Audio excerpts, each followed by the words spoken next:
Sanjay Sangha Doshi, the Deva, Sech, Dambi, Chunin, Chini, Kanda, the Dambi, the Shinama, the Juju, Nyamba Deva, the Shin, the Rajin, the Legenda Deva, the Ninja, the Ladi, the Ladi, the level to not be swinging, the vision and the person with your minimum logic, doing the same like George, considering the chicken in Mumbai niggas are Japan, the Dayamba, somebody, Gudin of the Sanjay Sunda, the Bala Dayamba, I get on the draw out into the Gizamba, and the get the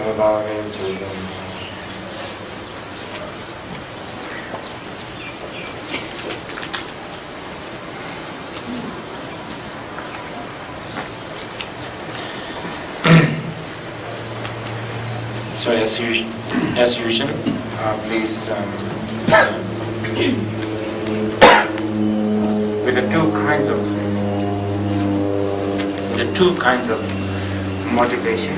Listen or engage with the practice of hearing the Dharma.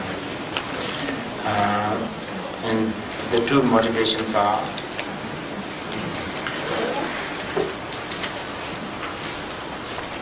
seeing the futility of samsara and, in other words, realizing ultimately there is no value in all the samsaric activities, and seeing the infinite value of the enlightenment and path to the enlightenment. And then the second motivation being the Mahayana motivation, that you will listen to these teachings for the benefit of all sentient beings.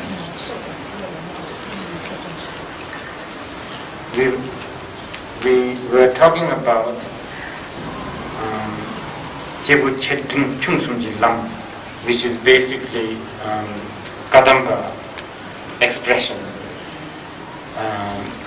It's like the path for three types of pursuer, or the seeker, or Dharma practitioner, or a vessel.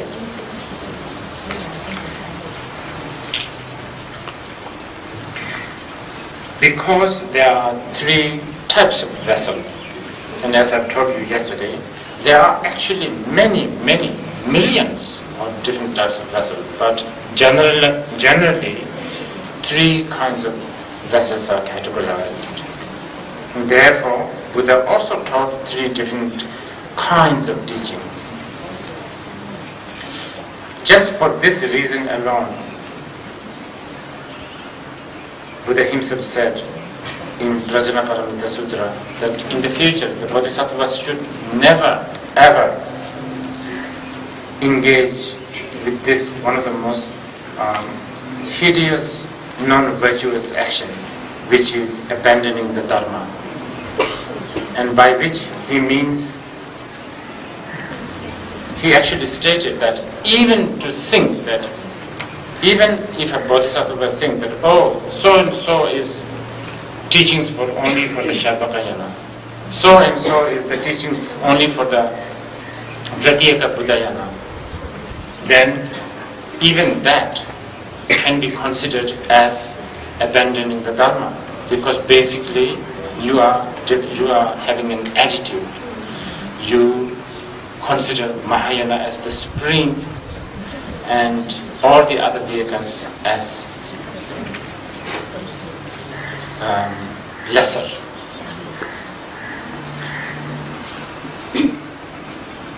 So this kind of ecumenical or non-sectarian attitude to the teachings of all the Buddhas is so much required, especially if you are practicing Mahayana path.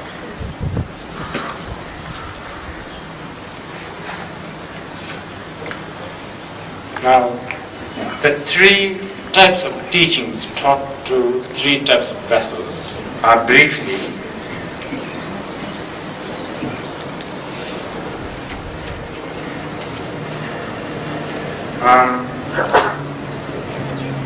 teachings or the practice that involves abandoning the 10 non-virtuous actions, applying the 10 virtuous action or thoughts for the sake of next life, better life in the future, in the next life, better life. That is basically what we call teaching taught to the Jebu Chumu. Chumu, I don't know whether we should call it lesser, but it's okay for the time being. Let's call it lesser capacity vessels.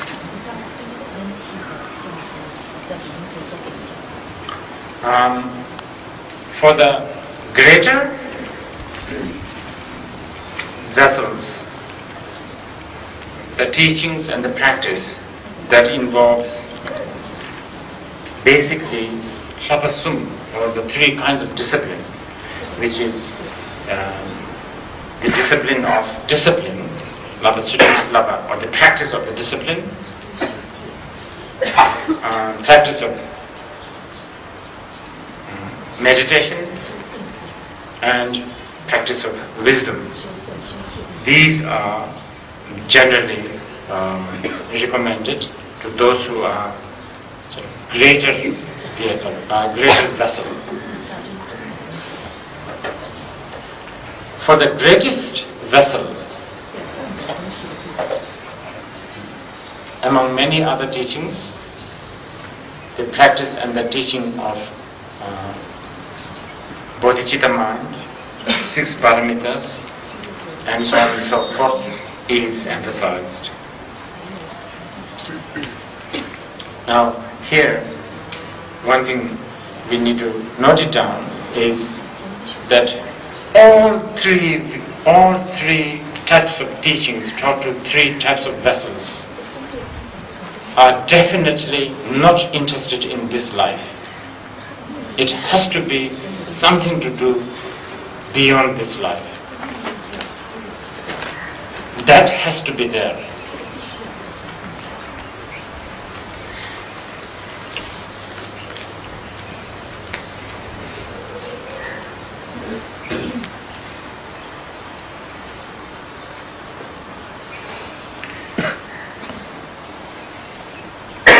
This is my own interpretation, my own discursive thoughts, which I'd like to share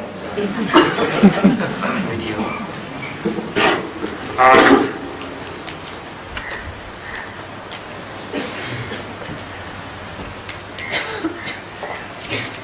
There's something called wisdom and there's something called common sense.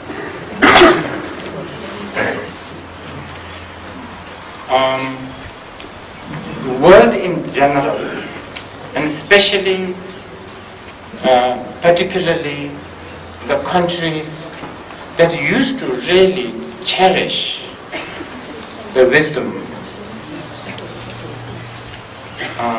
they're beginning to opt common sense rather than the wisdom.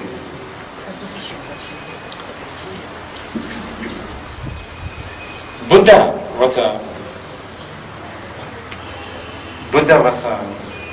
what do you call it? Agent of the wisdom. I think some of you Buddhists may not agree, but there are people like Mahavira, Shankaracharya. They are great agent of wisdom. They really promoted wisdom. And I think even in China, there are people like Lao Tzu. They are, I think, the agent of wisdom. But at the same time, we also have agent of common sense. Like in China, there's Confucius. They are the agent of common sense.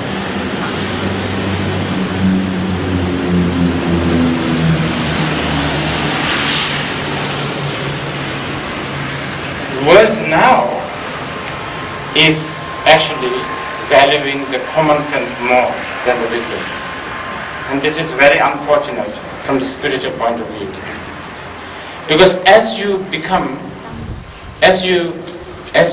cherish common sense more and more, I think you will lose your wisdom. Common sense is such a samsaric thing. It is something to do with this life. Whereas wisdom transcends the logic of this life. Wisdom people talks about illusion.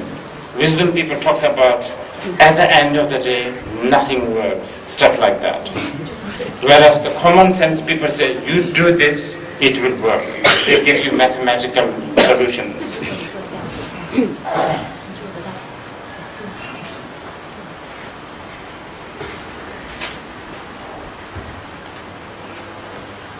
Although it is changing, unfortunately, I always look up to India and Indians. I always admire Indians for having really no common sense at all. But these people have a lot of wisdom, but unfortunately it's changing. It is really sad to see these amazing looking airports springing up like in Delhi, like really just so like air conditioned, polished, everything. Cows walking on the street. To me, this is one of those last remaining sign of a culture that used to appreciate wisdom more than the common sense. I don't know whether this actually ever make any sense to you. I'm talking about a spiritual path. A spiritual path must really transcend the common sense. If you want to call spiritual path a commonsensical thing, then it has to be a transcendental common sense. It cannot be the usual worldly common sense. Of course, common sense is a good thing. It's very practical.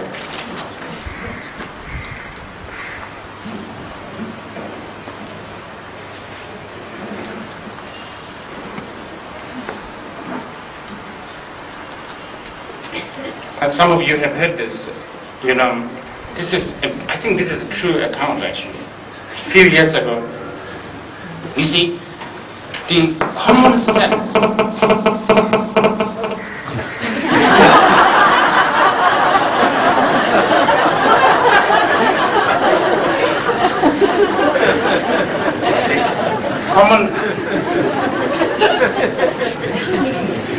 when you have so much common sense, the culture that cherishes common sense have a hard time understanding the concept of non-duality.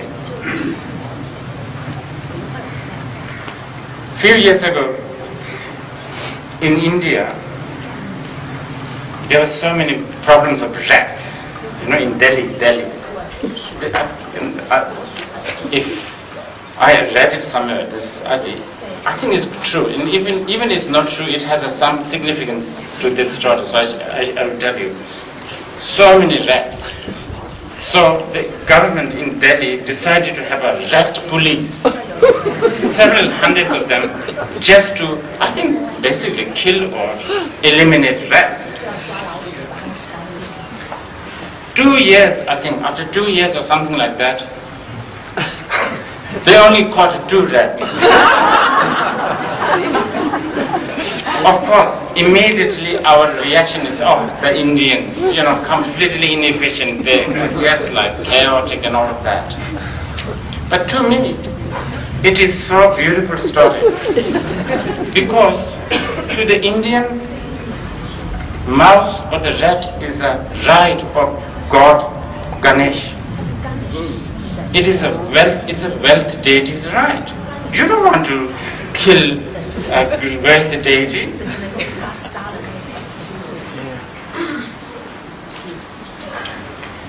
And the mind that can actually sort of chew and digest the complexity of a big elephant riding a small rat shows that there is a culture or some kind of a condition to really appreciate the non-duality. Everything works, okay? Monkey God, God with 6 arms, God with 1,000 arms, no problem. The God does not necessarily has to have a halo. God can be anything that is hideous looking like a Kali. The wisdom mind, something closer to as what Nagarjuna said, someone who appreciates the wisdom of non-duality. In their mind, between a commonly accepted 2 arms and 6 arms, not so much difference. It's not really a big difference. They will not really sweat and bleed trying to prove that 6 arms is something, like more truer than the 2 arms and so on and so forth.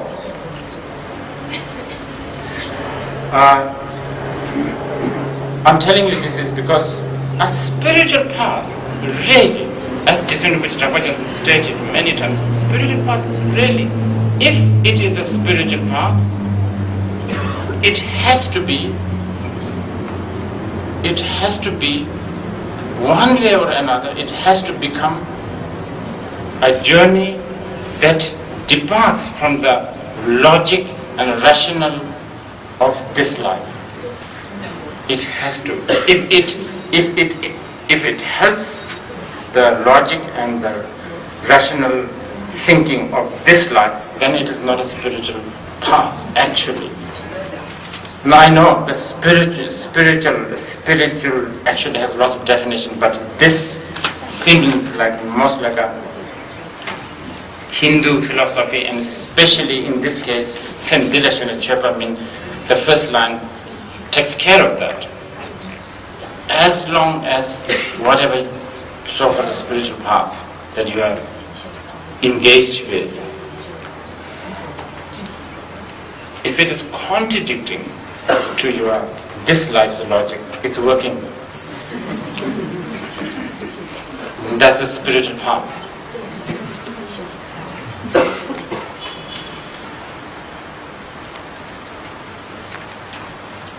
So, actually, this is maybe more educational or academical.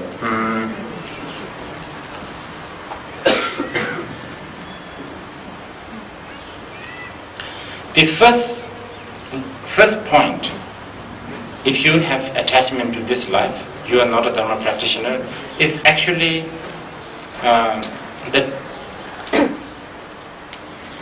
that's basically the essence of teaching taught for the first kind of vehicle, the lesser path.